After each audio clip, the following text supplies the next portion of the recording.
Welcome to a surprise live Q&A with Dave Applegate. He is the owner of ImportYeti. Today in our live Q&A session, we'll be talking about sourcing.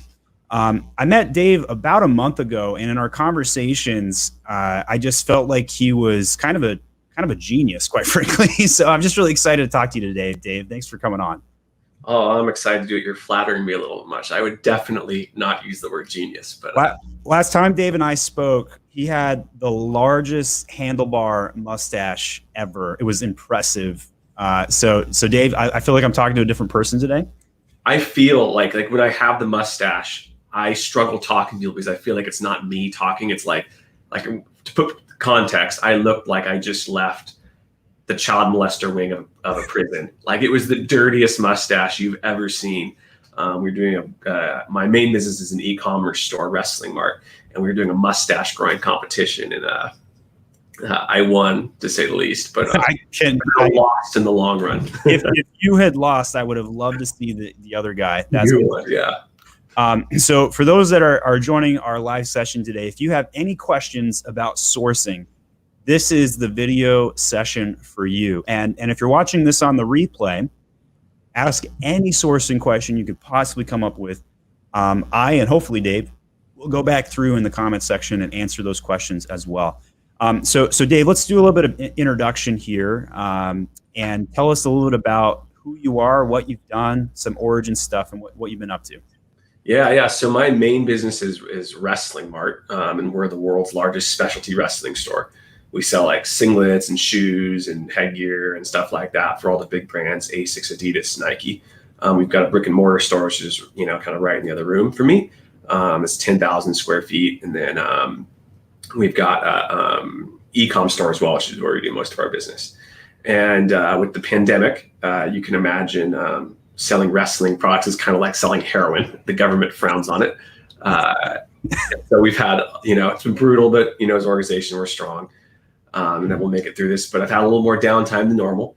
And I created this tool called ImportYeti, which essentially indexes the 70 million public bill of ladings that you get from Customs and Border.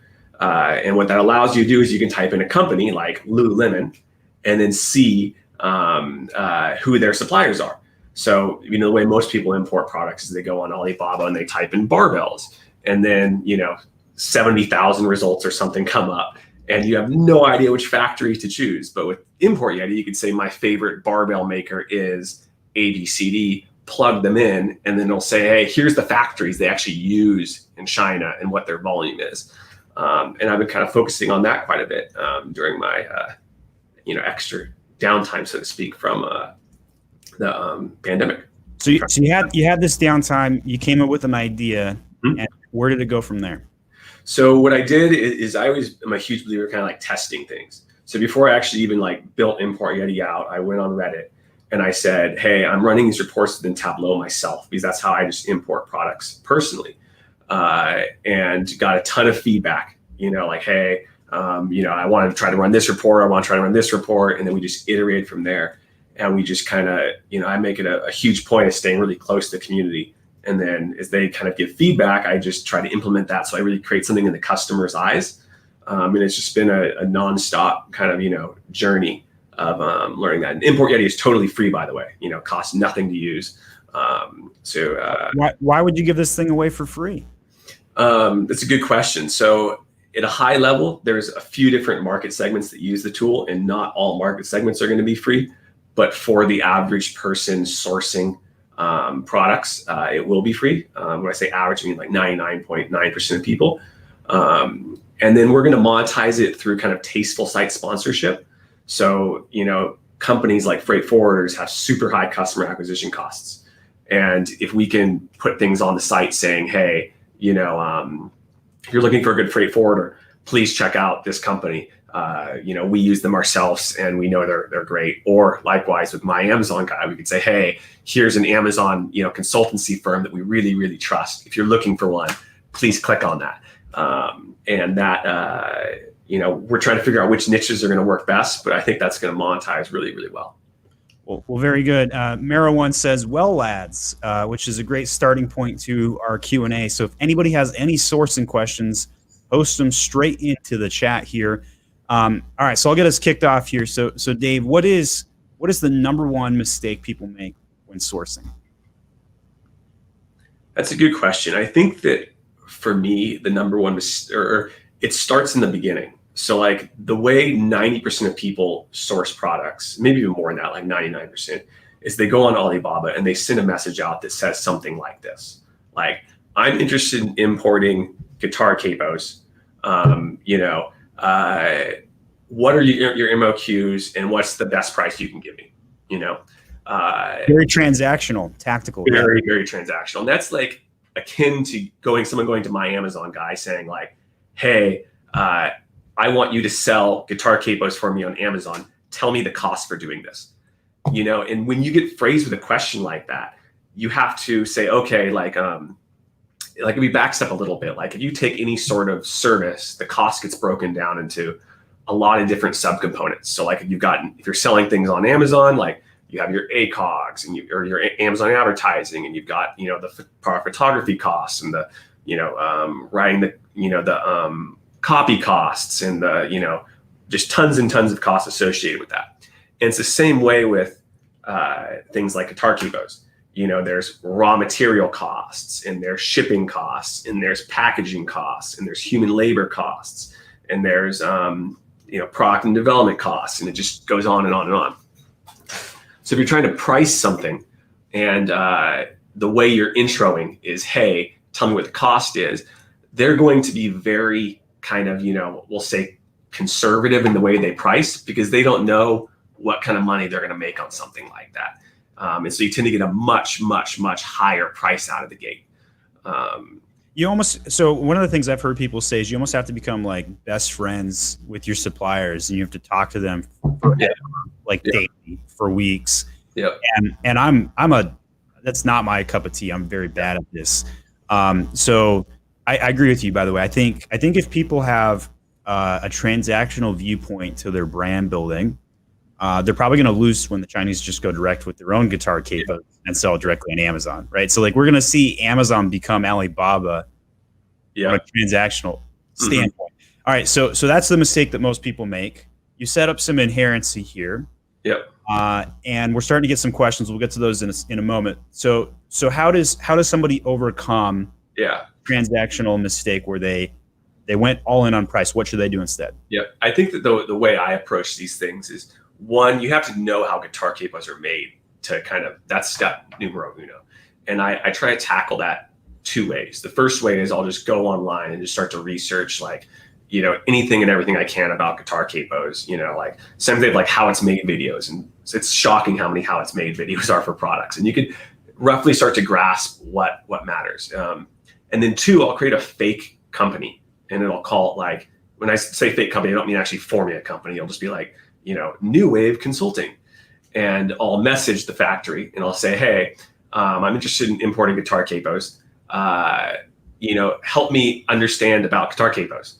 And I will interact with these factories and try to, gauge which ones are good, which ones are bad, all the details. Like, as an example, I was trying to import woks a few months back, and we went down to, the restaurant store locally, and they were selling these woks for $14.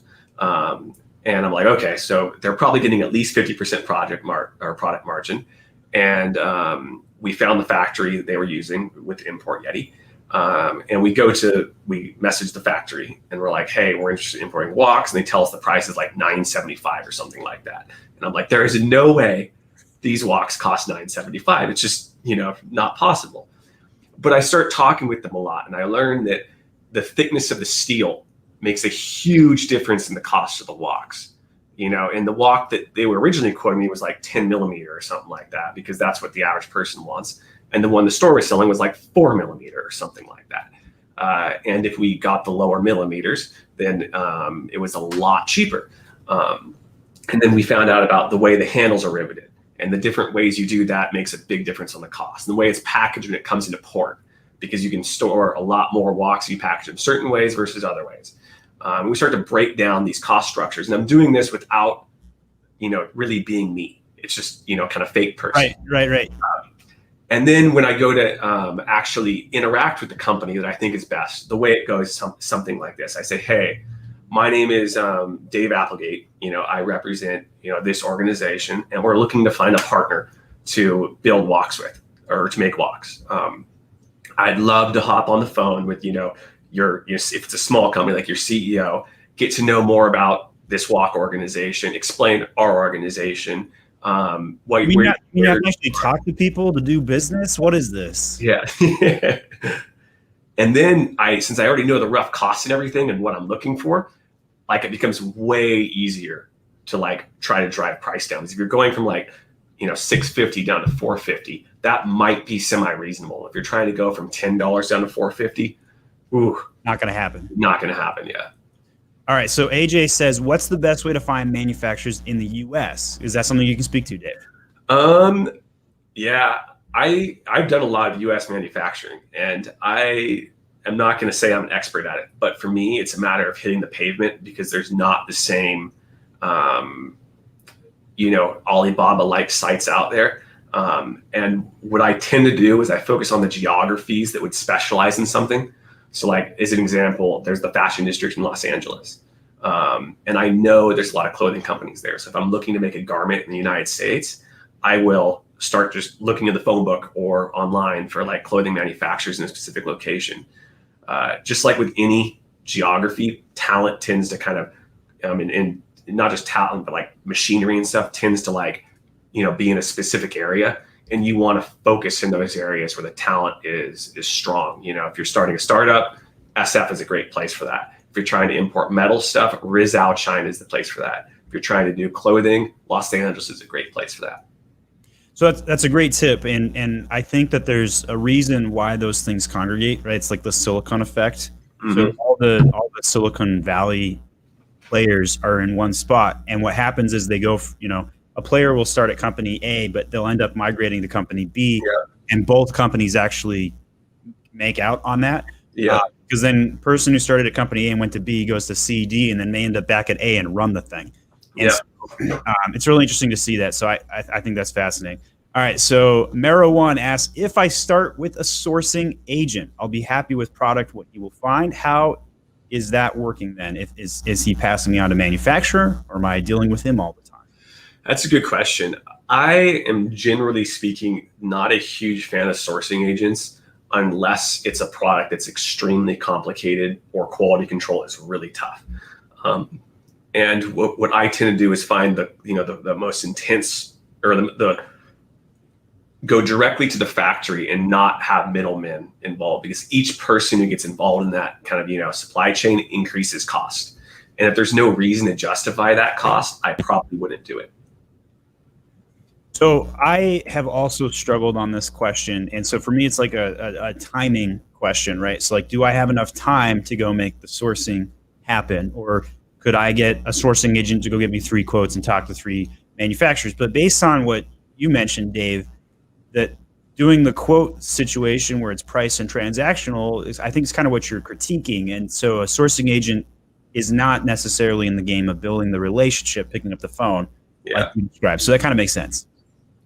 Yeah, I think too, just with this is like as a whole, like there's a difference between trying to like really get costs down and build something out that's great and just try to get samples in. And there's times where like, if I'm just trying to be like, hey, will this sell? I think a really good strategy is to say, hey, what's the quickest way I get to my doorstep?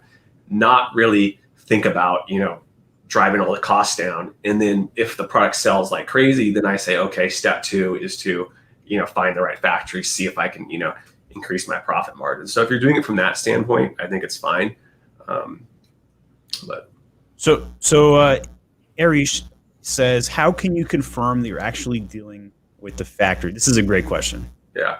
One, I highly recommend getting out of your seat if you can and flying over there. I know you can't do it with COVID, but sites like ImportYeti essentially solve that problem.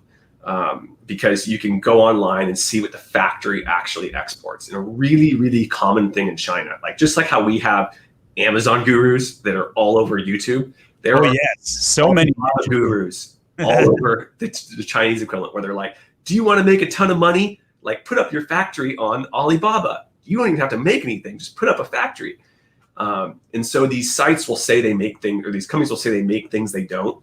A lot of times they'll even have a factory. So like if you're making barbells as an example, you need metal technology and some rubber technology. You're not going to make exercise rings because you don't have the equipment to deal with wood. You don't have the equipment to deal with, vinyl straps.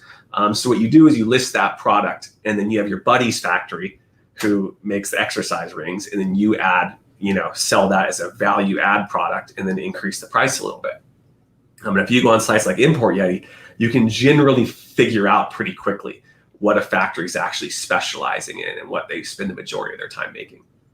Well, it sounds like it's just a lot of work, and the hashtag passive income that I was promised from some YouTube guru from my Amazon business. Let's talk wrestling for a moment as we wait for some more questions to come in. So what got you into wrestling? Yeah, I honestly have never wrestled a day in my life. This is going to sound like blasphemy, but the sport even in particular, I'm not very drawn to. I love my team, love the company. But when I graduated college a long time ago, I essentially was trying to figure out what I was going to do, and I was doing some consulting work on the side. And I stumbled onto this company, and I was just like, man, this is a gold mine. It's just, like this was back when, Shopify wasn't really a thing yet. It was just starting out. There's a lot of, real kind of rough e-com sites out there. And the competitive landscape was weak. And I said, I think I could kill this, and just doubled and tripled down. And it's been a blessing. So you found a weakness in the market and filled in the need? That is correct. Did you learn any wrestling moves along the way? I have not learned any wrestling moves. And dang it, there goes my "can you show me it" comment. Yeah. What's so bad is our whole office wrestles. Like I am literally the only non-wrestler in the history of the company. And like if I were to go out there, there's probably people wrestling right now, settling an argument or something like that. So it's nice. Wrestling is in our culture. But nice. So if you were going to start the company from scratch over again, would you recommend having some insight and knowledge into the product space? Or do you think it's possible to build an empire like you have without that knowledge and be just fine? Or do you think it's getting too hard to do so now? Yeah, I think that the wrestling space is, I think, harder than it was back then. Sure. There's different niches, but I acquired the knowledge. Like I spent probably the first 6 months at WrestlingMart, maybe longer than that, talking to anyone and everyone I can about anything related to wrestling products. And it really allowed us to drive a lot of innovation because I was able to say, like, take wrestling shoes as an example, right? Everybody else was selling wrestling shoes just based off of like, hey, here's a wrestling shoe. Here's 20 wrestling shoes. I started to say, what are the differences between these products? If I was to sell these online, how would they be broken down? And we ended up saying, okay, flexibility is really important. And on the other end of flexibility, it's not like lack of flexibility. It's like power and rigidity, and we started to like juxtapose different like features within the wrestling segment. So that you can take things like wrestling shoes and graphically understand what the differences between them are, which allowed to a much better consumer shopping experience because people were in the past, they'd go on a website, there'd be 38 shoes that all, there was no differences between them. They just were different prices. And then now you can go on WrestlingMart, you can play around and start to be like, oh, like this is the competition shoe. And this is the, if you like a ton of power in your shoe, you can do that. And that was through me just talking with people and learning the market segment, what matters to the customer. I think that's a really great point that you're bringing up. So like, I always like to talk about yoga mats because it's overdone and nobody's going to go launch a new yoga mat. But like, if you were going to though, and you looked at the reviews of the top 3 competitor products that have more than 10,000 reviews, you would see 2 or 3 things that would be drawn out. Number 1, yoga mats stink. Yeah. Number 2, they're slippery. And number 3, they break apart. So if I was going to make a yoga mat today, I would fill in the market gaps just like you did with wrestling and try and understand and explain, like, my yoga mat smells like flowers. It will not slip. It's also not going to fall apart. And those are the things I would put my hat on, so to speak. Yeah. I'm a big yoga guy myself. I do hot yoga a lot. And I have no idea what hot yoga is. You're going to have to explain this one. It's like doing yoga in a sauna. Okay. The worst experience in my entire life. I've never thought I was going to die doing something. And I regularly think I'm going to die doing this. But in hot yoga, all the guys go, I wish my mat was a little bit wider than the regular mats because it's these little petite girls doing it. And then you've got bigger guys and then also a little bit thicker because, I'm not as good at balance as other people are. And it's like people are constantly saying that. And there's been a few yoga companies that have started up recently who are making yoga mats specifically for hot yoga for men that are a little bit wider and a little bit more cushioning, and they're killing it.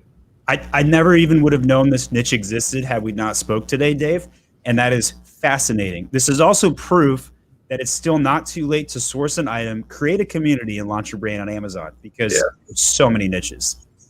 And I think too, if you do a niche, like it drives me crazy how like the product development ideas, like let's find an existing product on Amazon, try to sell the exact same product, maybe package it like a little bit differently or include it like an accessory, and then call it a new product. I think we're going to kill it. Like the mindset I think has to be, how can I make a better yoga mat or serve a market need that doesn't exist out there? And when you do that, then you have something that actually like adds value and makes the world a better place. And, isn't just going to 6 months down the road end up be knocked out by the next guy doing the same thing. Yep. So build your community, tell people to post about your product on Instagram and hashtag it, whatnot, give away some product to get some communication going. Those are the sort of things that I think will give you a slight edge, especially when the Chinese sellers are going direct to consumer now. Yeah. All right. So Arish says, when you deal in electronic accessories, let's say Bluetooth dongle, HDMI connector, does Amazon accept CE, ROSH, FCC, HDMI license under the factory name if you are selling on your own private label? That's a very technical question. Do you know how to answer that, Dave? I do not. Okay.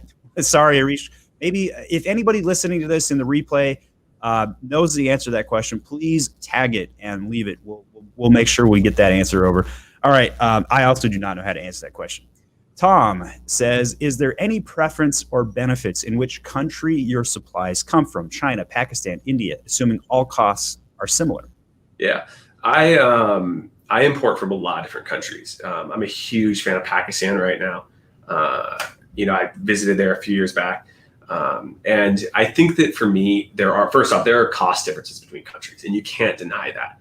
And there's pros and cons to that. There's also oftentimes technology differences between countries and labor differences. Like Pakistan tends to work in much smaller volumes in the clothing space than places like China do. Also, because they don't have sea freight is readily available as places like China, they tend to air freight things a lot more. And the costs for air freight are a lot lower accordingly. So like we do a lot of like garments out of Pakistan, and our landed cost in the United States is significantly lower than it is out of China. And the turnaround times are literally 2 weeks door to door, which is mind blowing for people who are used to, dealing with sea shipments. The sea shipment itself takes longer than that. Say that 5 times fast for me, Dave. I'm just gonna look like a fool. Yeah. You'll slip. There's no doubt. All right. AJ John says, if you go to a Chinese manufacturer with a proprietary product, what is the likelihood that that factory will just knock off your idea, undercut you, and sell it to other private labelers? I think that it gets back to the question earlier of like, are you choosing the right factories, and how do you choose the right factory? Most large factories that actually are reputable will not do something like that because they're focusing on their craft, which is building products. When you're dealing with people on Alibaba, a lot of them are just kind of, wheeler and dealer types that are looking to make any money any way they can. And they're not really first off, a lot of them aren't even the actual in factory, but a lot of them aren't really, brilliant at just making products. And there are factories in China that have beautiful supply chains and really focus on efficiency and, are great at a few things. And the trick is finding a factory like that. And what I would probably do is, let's say you're trying to make a guitar capo and your capo is better than the other ones. I would find who the big guys use. Who does Fender make their guitar capos from? Who do these other big companies do? And they're going to be motivated and experienced at dealing with larger brands where IP protection is important. All right, next question I have for you. So if I've got a product idea, and I'm like, hey, I'm really excited about this product, when I go through the motions, what's the best way to figure out, can I make a profit on it? Yeah. So to make sure I'm grasping this right, you're saying, hey, I think, the guitar capo's the right idea. And you want to figure out, hey, is this actually going to be a profitable product, correct? That's correct. So like what are some techniques that you've picked up? Because you've done a ton of sourcing. What do you need to think through how my business is going to receive a profit on this product? Yeah. I mean, my first, kind of thought is I always try to understand where kind of, the cost is likely going to come from. And it's important to be non-judgmental in those spaces. And some people go way too intense on trying to deal with the sourcing and the like cutting the actual cost there. But then they'll be like, not really care a ton about what their Amazon advertising costs might be. So I generally say, what's the easiest thing first? And I will find something similar to that if I can, or if there's any way I can rapid prototype something and actually try to sell it on a place like Amazon, just to get a rough understanding of what a lot of my costs associated with that are. And then from there, I start to just say, hey, where kind of do the most costs lie, and really work on getting those things down. Sometimes it's shipping costs, sometimes it's the factory costs, sometimes it's Forex exchange costs. Like, there's just a really understanding what the cost structure is and working in those individual areas is what makes the difference. Let's talk competition for a moment. So we've got competing products in the space. How much do I need to pay attention to them? Should I be buying all those products up and filling up my closet or garage with test samples? Yeah. Should I ignore them entirely and just do my own thing? I think there's a lot of different thoughts on this. I don't think one is right or wrong. I tend to ignore what the competition is doing and really instead just focus on how can I be as close to the customer as possible, and is my product actually solving those needs? And if I'm selling a product, we'll take ImportYeti as an example, and I'm talking with people every single day and saying, hey, how do you want to change this software? How do you want the UI to be better? Are there any features you want? What's your use case? I find the competition is just like, it's moot. So just be yourself and figure out the product you want and ignore the data. I'm not saying ignore the data. I'm saying get the data from the customer. I'm so glad I asked the question the way I did, because that's a really freaking good point. Yeah, it's just if you can like literally talk to the customer as much as you can. And there's, you send the messages on Amazon. I'm a huge fan of like things like Shopify and pay-per-click, because even if you're going to be selling something on Amazon, you can have a much more direct interaction with that customer if you do a method like that. And I'm willing to pay large amounts of money, relatively speaking, to deal with those customers. So if you lose $40 on a sale, but you're able to spend an hour with that customer on the phone, really understanding his world, like you do that 20, 30 times, man, like you get pretty good pretty quick. Alex has a good tie-in question to this. So I am looking to private label a product without using Amazon FBA. Yeah. Marketing the product myself. Can you give me an advice?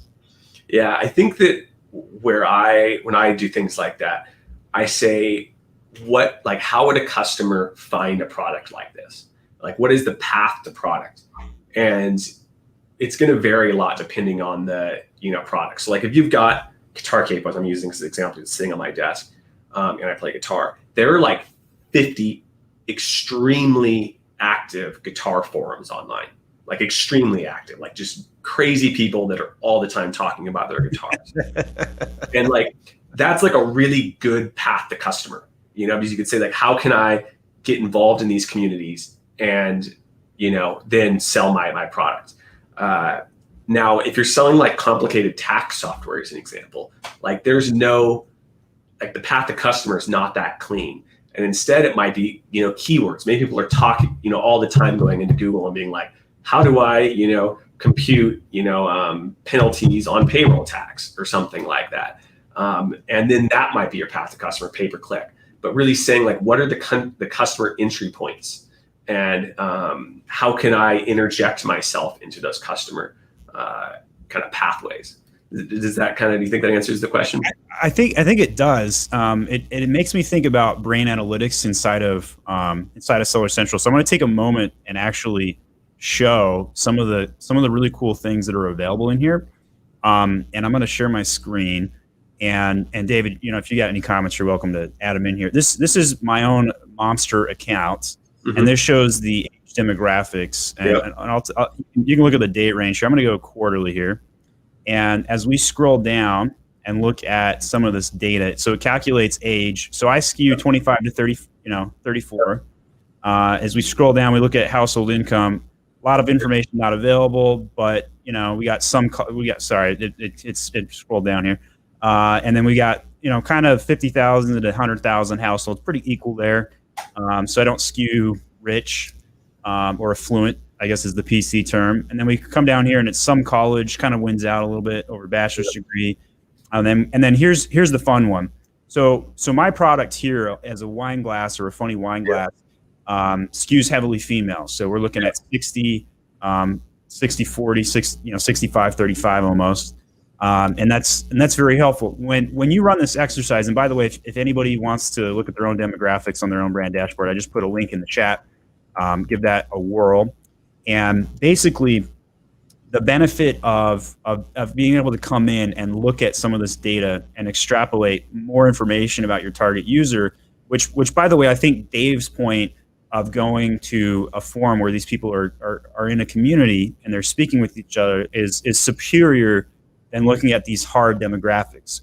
But with that said, I'm continuously impressed by the fact that when I look at a new account that I've never looked at before, I get these demographics wrong all the time. Yeah. And I was looking at like a blowtorch product for an account I was reviewing, and the blowtorch was actually being purchased by males, and I thought it was going to be a female kitchen product where somebody comes in and makes creme brulee, right? Like for their lady friends. They use it for soy V, though. I could already answer your question.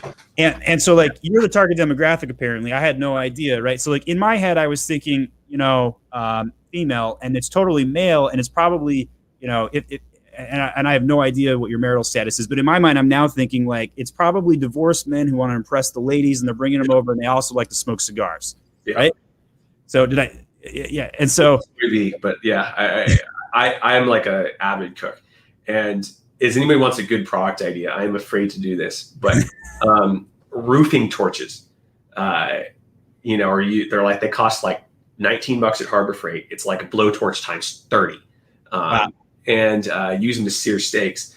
But if you rebrand it as a soybean torch, they sell for $60, $70. Interesting. My only hesitation when doing it is just that I'm afraid some idiot is going to hook it up to his propane tank and then burn his house down. And I'm like, ugh. Liability risk. Yeah. That's why they cost $60. But the idea is, I think, there's money in it. All right, so AJ says, could you please go into more depth on finding reputable factories to source and manufacture products in China? My experience so far has been limited to Alibaba. Yep. So I think that, I love Alibaba, and I don't want to make it sound like I'm speaking ill of it, but it's good for solving some questions and not others. And a good question it solves is help me understand different factories out there. It doesn't answer a lot of questions other than that. Not good factories. Help me find the factories out there. Sites like ImportYeti are designed to kind of solve that problem. So what happens is since we have all of the historical sea shipping data coming into the United States, you can say, you can plug a factory in there. You can plug in a factory name or a company name, and you can say, what are they actually shipping out and who are their customers? And if you're like trying to buy, like this would be a good one. If you type in, Top Asia, TOP space, and then sport, I think. See if that shows anything. Yep, top one right there. Right, if you were going to try to make barbells, right, and you literally search this exact example on Alibaba, you're going to get like 1 billion people. But if we scroll down a little bit and look at the who the vendors are on this page, down a little bit more, we'll see that American Barbell, Alder Sports are two of their larger accounts. Those are literally some of the best barbell makers in the United States. If you're into weightlifting, like those are just great companies. I find it ironic too that American Barbell imports out of China, but that's a side story. By the way, I'll make a quick comment on that. Made in America is going to be a thing. If I can help with that, I will. All right, keep going. Yeah, no, I feel you on that too. But solve it like something like this. This company does a good job at barbells because they've got extremely reputable brands as their customers, and these people have been customers for years, and they're importing tons of stuff. Now, if you find a factory in Alibaba and you don't have this data, it's hard to understand that question. And so, there's two things you want to look out for is one, not just the volume they move into customers, but what types of products they're moving. Because what you'll find is somebody says they're making yoga mats on Alibaba, and then you look them up on ImportYeti, and what you're going to find is they make, barbells, they make kettlebells, or they make, insert whatever the other fitness product is, and they're just listing that product on there to get you to email them, and then they end up sourcing it out to their, buddy's factory. So this is kind of like the analytics or the data to back up different factories. This is really cool stuff, by the way. This is extremely powerful. You're giving this away for free, and it's aggregated data on imports. Is that right? Correct. Yep. 70 billion lines. It's like a ton of data. I don't think that's enough, Dave. I think you need to code more. Need 100 million, otherwise it's worthless. Yeah. How did you start collecting this information? So it's quite costly. Like tens of thousands of dollars. And you get it from Customs and Border via Freedom of Information Act requests. And you have to do a lot of them to get of course, full historical data. And then once you get it, this is like new, fresh data. This is last 30 days. We're looking at import data. So you must be continuing to fill this out. That's really cool. Yep. I do it once every 30 days. Yep. That's a lot of work. Wow. Okay. So keep going. So Freedom Information requests get you access to all this import information. Yep. And you could use this import information to grasp whether the manufacturer I'm working with is legit based on how much they've helped ship out. Exactly. Have I got? Okay, cool. That's really neat. That is really, really neat. And like for Amazon sellers, the two ways I tend to use tools like ImportYeti, and there's a bunch of other ones out there. I mean, it's not like I'm the only one. I'm just the only, I think, decent free one. If you you search companies. So like, let's say you use American Barbell as an example. As opposed to going on Alibaba and searching barbells, you instead go on the internet and say, who makes the best barbells? And then you go on Reddit or you go on forums, and then you start to understand, hey, American Barbell is the place you get barbells from. And then when you get that answer, you then go on to ImportYeti and you plug in them, find their manufacturer. That's the first way to go about doing it. The second way is you go on Alibaba, you search barbells, you find a bunch of factories, and then you plug the factory names into ImportYeti and try to understand based off of that who their customers are, what's good, what's bad. And either way gives you the same result, but it's just kind of two ways to go through it.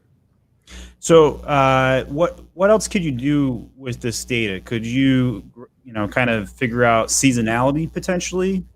There are a lot of things you can kind of figure out. I don't think it's honestly that helpful for the average person in the sourcing space. You can do some of that stuff, and we're adding CSV exports in the coming weeks that will allow you to kind of do more advanced stuff in Excel if you're really kind of inclined to do that. But I think that simplicity is important, and I don't want to. It's easy to overcomplicate a process that doesn't need to be overcomplicated. And I think that the value in ImportYeti is saying, what are the factories, not a lot of other questions. All right, AJ just asked this question. Can you use ImportYeti in the opposite direction to use your example, type in Fender Capo and find out who their manufacturer is? And, yep. I suspect the answer is yes. Kind of is the short answer. One, we are adding product search soon. You can do that within an HS code search, but there's a lot of, without being too technical, there's a lot of issues with bill latings. And one of them is there's very little data integrity on a lot of fields, and one of which is the product description field. So it's if you search like, example, capo as an example, yes, you're going to be able to see what the raw flow of capos coming into the, US is. But because the data is so dirty, a lot of people are going to code things as like, musical string holder, or, musical accessory equipment or something like that. And it's going to be your job to look at their descriptions on the, company or supplier page and say, hey, is this actually what they import? What do they specialize in? And programmatically, it's very hard to solve that problem in a clean way. So this whole situation is super fascinating, right? So like as the space develops, there's a lot of human capital involved as something starts, like any industry ever, right? Yeah. And as it develops, there's tech that kind of comes in and creates process, streamlines it. And then once the tech is in play, then we see like public sector investment, right? So right now I feel like we're in this kind of private sector Amazon aggregator space where we're seeing a ton of money dump into the space. So kind of turning our attention over to, I guess, the predictive side of your brain. What do you see happening in the space in general? And you could go any direction with this. And where do you see what's going to happen next?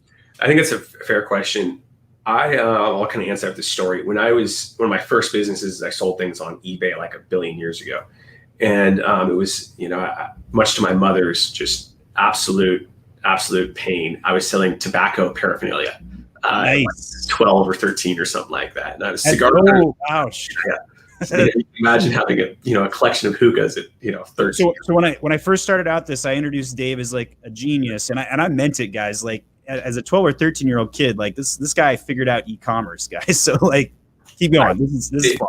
My family is a bunch of entrepreneurs, so the praise goes to them. My genius. But anyways, the cigar cutters I was doing, and I'm going to mess these numbers up a little bit, but we'll say I was importing them for like 75 cents a piece or something like that, and selling them on eBay for like $9.99 plus $2 in shipping.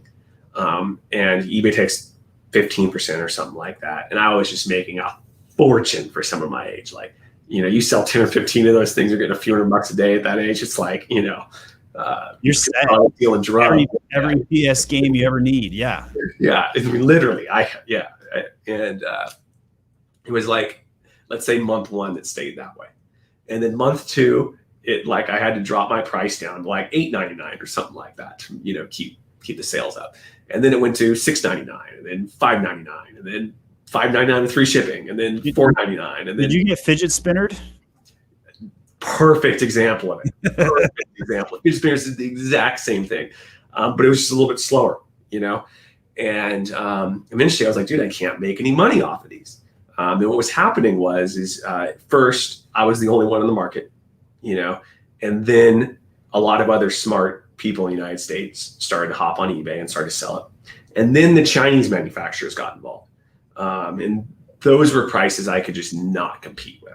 And I don't think I was getting good prices or anything like that to begin with, a lot of issues, but, that's kind of the way things went. And I think that markets as a whole tend to do that. Eventually there's large inefficiencies, and we saw that a long time ago on Amazon. You could sell anything and make a ton of money. Yeah. And now it's not quite that way. But the education space kind of, a lot of the people that make money in the beginning start to realize it's more valuable to make money selling products or selling information products after that starts to decline a little bit, which is why you get, I think, a big push to everyone be like, hop on Amazon and make a ton of money when it's harder than it was back then. And then I think the next factor you get is big companies, not just people from overseas in China, but big companies start looking into it. It's not like just, Harry in his garage trying to sell stuff on Amazon. It's a large Fortune 500 company or an aggregator or something like that has extreme technical know-how, extremely deep pockets, like a really strong structure, to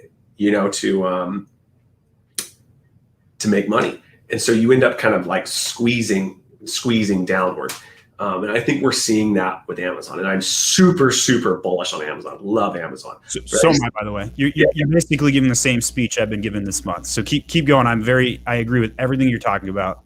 Yeah. And so I think that it's like, I think you should definitely, I love it. But the things that are going to change, and I could talk on this for probably hours too, like you can. One, The whole I'm selling the same product as everybody else is not going to happen. I think one of the reasons for that is the things I just described. The other reasons are Amazon knows this is a bad consumer shopping experience, and they are going to work actively to stop it from happening in the next year or two. It will no longer be where you search, barbell pad and 750 listings come up that all have the same pad on them. It's just not going to happen. Amazon's going to say this is it makes us feel like a swap meet, which is not what their brand is. So one, don't sell the same thing that everybody else is selling, Two, don't walk into this thinking you're going to make a quick buck. You are competing against people like yourself and myself that have been doing this for a long time and their brains dwell in the area. And we really are passionate about it. If you're saying like, hey, I'm going to spend 40 hours, throw this thing up on Amazon and then be done with it. But I just got this coursework and listened to 40 hours of podcasts, and I want to retire and I'm 65. Yeah. I spent $3,000 on a course. That means I'm going to make money. Yeah. So a lot harder work as you're indicating here. Yeah. All right. So more work, more money, anything else, any other predictions? I think that, we're going to start to see, I could talk about Amazon predictions forever, but I think one of the larger ones is Amazon wants to start moving more towards, we'll say like an order taking platform as much as they do, product discovery platform. And what I mean by that is that they want somebody to go online and search, ink, ink, and then end up buying it off of Amazon, which means that Amazon's going to start heavily valuing traffic that comes off of their site and view products that bring traffic to the Amazon website as way more valuable than products that solely are discovered throughout the platform. And they've openly said things like this in the past, that outside traffic is a factor in their rankings. If only they could make their beta tool track external ads from Facebook. Why can't they figure that out? I don't know. But I think that that's a perfect example. They want people putting up Facebook ads and driving to the Amazon website. Yes. To purchase, and they reward you for that. I think it was a couple of years ago that Amazon passed Google for the first place people search for products. Yeah. So I think your point about product discovery was spot on. Yeah. And one of the things I think that I've seen people do that they've just destroyed it on Amazon doing this is they'll build up a Shopify store, spend a ton of money pumping people into it. I mean, a beautiful store. And then as opposed to saying, buy this on Shopify, they'll say, continue your purchase on Amazon. And people look at that and they go, I buy things on Amazon all the time. And some people think it's a stupid idea because you're just essentially giving away 20-something% oftentimes of your profit margin with the fact that, Amazon's shipping it out, they're charging all these fees and, all that. But what you're doing is you're just juicing those reviews and you're giving yourself a competitive advantage on the Amazon platform that other people in your niche just cannot compete with. And it helps you rank more too because of the extra traffic. Your rankings go bonkers. It's not even, you could do nothing else and do that, and you will be the number one thing for a lot of categories. I think that's a great point. We got time for probably 2 more questions. So if you haven't asked your question and yet, get that one comments right now. Triff says, my supplier handles everything shipping DDP. I actually don't know what that stands for. So Triff, help us out. What does DDP stand for? To Amazon by sea with their own carrier. Yeah. Maybe it's direct to port. I don't know. Yeah. Is it beneficial picking a new carrier and dealing with them directly without supplier as a middleman? Does it matter? Yeah. This one? Yep. I think that we have our own freight forwarding company. We don't own one, but we use our own. And generally speaking, companies specialize in a few things. And so you'll get companies or factories in China that delivered duty paid. I looked it up. DDP, delivered duty paid. Keep going. So they will specialize in making, let's say, ink. They will not specialize in making the ink bottles. They will not specialize in making the ink boxes. They will not specialize in the freight forwarding. They will not specialize in the shipping. And although it's convenient to have one place do everything, you pay a premium for that. So if the costs are still good and you like the convenience, I think it's fine. But that being said, if you're trying to cut costs, almost guaranteed you're going to find, a lower total product cost if you find the right freight forwarder yourself that you have a lot of trust in. You find the right packaging supplier in China. You find the right whatever supplier. I just Googled this DDP scenario. So here's the delivered duty paid place chart. Take it for what it's worth. I'll put a link to this side of the chat here. Yeah. All right. And I think like as I look at this, like risk is a really, really important point. And a lot of this, shipping has to do with where the risk is passed off. And the closer you get to the, end user, where the factory is assuming that risk, the more money you pay for that, because that risk has a cost tied to it. And so if you can move things closer to the factory and you're willing to take that risk, you are going to get a lower product price for sure. All right. Last question I'm going to ask you, since we don't have any additional questions coming in. What else makes you passionate? That's a good question. I think the way I schedule my time just as a whole, as I say, like 60% of it goes into WrestlingMart or whatever the ratio is for that month. And then X% goes into just what I call play. And I intentionally try to thrash and just like do new things and list new products and like just toy around with things and kind of see where it takes me. And I find that makes my whole life feel more motivated, so to speak. And it gives me tons of knowledge and experience, and think that it allows for things like ImportYeti to come about, where I'm like, hey, this is an idea, I'm just going to test it. And like, I think ImportYeti is going to make more money than I have ever made on Amazon, probably by like a factor of 20 or something like that. You are very bullish on this. That's interesting. What makes you feel so confident? Well, I mean, one, I hit the Reddit homepage a few days ago, 500,000 people on the site in 24 hours. We're doing just a bonkers amount of traffic, and the traffic growth curve is nice. Which is a cool thing to do. And when because I talk to people all day, like I see large inefficiencies in the market. When I speak with, it's not as much with companies like my Amazon guy, but freight forwarders, they say we have large issues attracting customers to our services. Like our customer acquisition costs are $1,000 or, $1,500, which whenever you have companies that have super high customer acquisition costs, and I've got extremely targeted traffic on a site like ImportYeti, I mean, that's a strategy to monetize very well. And I think it adds just an insane amount of value. There's very few Amazon tools out there that provide anywhere near the value that ImportYeti does.